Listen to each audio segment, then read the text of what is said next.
Hi, this is Cora Stack here, Dr. Cora Stack. I was there earlier, or not earlier, yesterday, talking about whether YouTube should ban humanoids, those kind of videos, and also commentating on the huge number of videos that are out there on narcissism and related pathologies, the Dark Triad, Dark Triad, whatever you want to call all of this. And what's most concerning is really you're talking about millions of people all over the world, particularly women, not always women, but it seems to be the majority of women, but not even women, family members, people at work, all kinds of places that are encountering narcissistic treatment and really are not being understood or helped. And it's not being recognised in the workplace, it's not being recognised in the family or in friendships. There are very few that are recognising it, who are doing a huge amount of work on YouTube.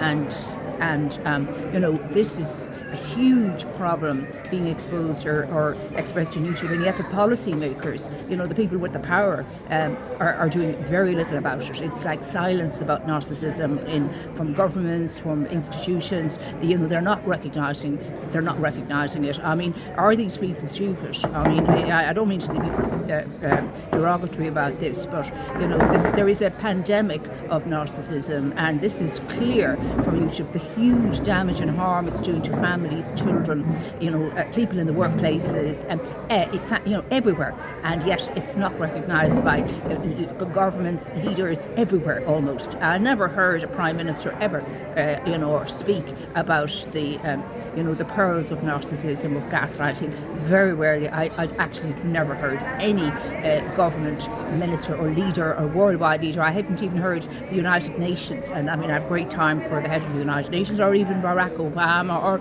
even the great, my great friend, Comrade Bernie Sanders, talking about the pandemic of narcissism. And this could be behind the darkness that's all over the world, and yet there's silence from the people who should be examining this issue and dealing with it in a way that prevents it, because it's not going down anytime soon, because the policymakers are doing nothing to recognise it and actually are invalidating the huge harm it's doing to people all over the world. And all you can do is look at the myriad of YouTube videos on this issue, and unfortunately now we're getting these avatar issues, and I've watched thousands of videos and I've looked at it from different perspectives. There's some new research coming from the University of Harvard and other places saying that there's a possibility now that narcissism can be treated, but the vast majority of experts are saying there's no treatment for this. But until it's recognised, I can't see how it can be treated.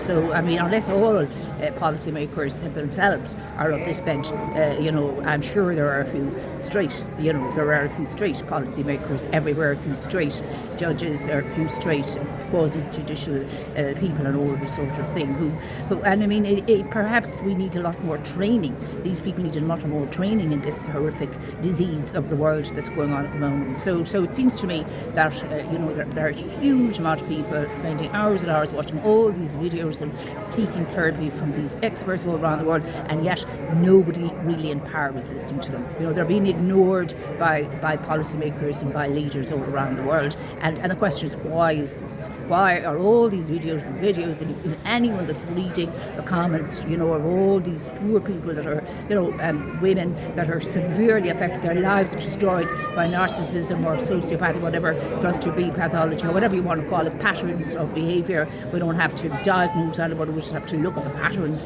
And why is this not being recognised? And it's one of the things I haven't really gone into much in my YouTube, but I'm looking at it now, and the amount of YouTube videos on this and the paucity of response from people who are in power that should be looking at this. And I mean, in fairness to Dr. Phil, he has spoken out against it, but he's not in a leadership position. He's a very senior influencer, but he's not, but still there is some hope from the University of Harvard. They're saying that there's a tiny bit of hope that with the right therapeutic intervention, that a narcissism can be brought under control. So we all have some element of narcissism in us. It's when it's out of control that becomes extremely problematic, and it's very hard to recognise it, particularly if it's very clever, and it can be extremely clever, and it's not been recognised by policymakers, lawmakers, the courts, workplaces, all of that sort of thing. They don't want to know, basically. And this is completely unacceptable when you see the huge damage that narcissism is doing, particularly to women, and not in any one country, globally. It's a huge pandemic all over the world, and the people that should be dealing with it are not dealing with it. But there is new hope from the University of Harvard that with the right treatment and other places that just recently from 2024, that with very specialised treatment, there's some hope from recovery for narcissistic traits or behaviours or destructive patterns of behaviour. But that's a very intensive therapy program. It's very expensive, but they're getting. I was talking to them or by email, and they said they're getting a good response to their therapy program. But most therapists most therapists don't really understand. It's very complex. It's really complex form of behaviour, control, domination.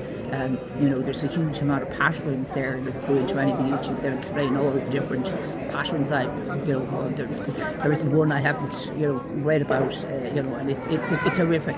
It's horrific treatment of women, children, friends, anybody that is the target of a narcissistic covert, particularly narcissistic behaviour, is in for a terrible few years of this. And they're all going to these websites for urgent help and insights. This is not acceptable.